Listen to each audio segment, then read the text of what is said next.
The farm's been in the family for, I believe, about 60-some years. My grandfather started it, and I would be the third generation. My son is now involved in the farm, and that would make the fourth generation, the startup of the fourth generation. So has it always been a large farm? No, not at all. My father farmed quite a small package of land. I believe he farmed 400 acres along with another 400 acres for beef cattle purposes. And he was a mixed farm, a traditional mixed farm with 10 chickens, 10 pigs, 10 cows, and something that we knew of as a mixed farm back in those days.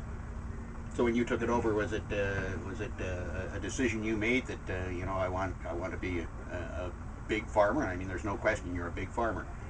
Well, I think I grew up with 3 sisters, so I didn't want to be in the house, and so I was tagging along with my father and hanging on to his pant leg since I was 2 years old. And I think he bred the farming way of life into my blood, and has become an addiction, I guess. And he probably regrets that now, but that's what happened. And I had a passion for it, and I would say it was never a real structured plan to have a big farm. It just happened that way, and as time went on. Are there some advantages to being a big farmer over the small guy?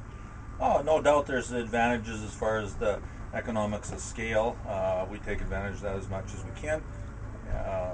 And that said, I guess there's some disadvantages as well, but no doubt you can argue it both ways, I would think. You stand to gain a lot, but you also stand to lose a lot, I guess. That's correct. Yeah, the labor is a situation now that's harder to handle. There's certain aspects of large farming that's very difficult, and but if you can handle that, it's still a way of life, and I think everybody's out here for the fun of it. It just doesn't seem like it's practical to do it for the money. You have to have a passion for it, and all the farm workers I'm sure do, and that's what it all makes it work. So how much land did you seed this spring? We planted 37,000 acres above sea level and below sea level this year, and so that's what we did, and it turned out fairly well, actually. It dried up throughout the summer, and our crops come through quite remarkably, actually, considering the conditions they were planted in. Okay. And now you started harvesting, and I guess you actually started combining yesterday. That's correct. We just got started yesterday.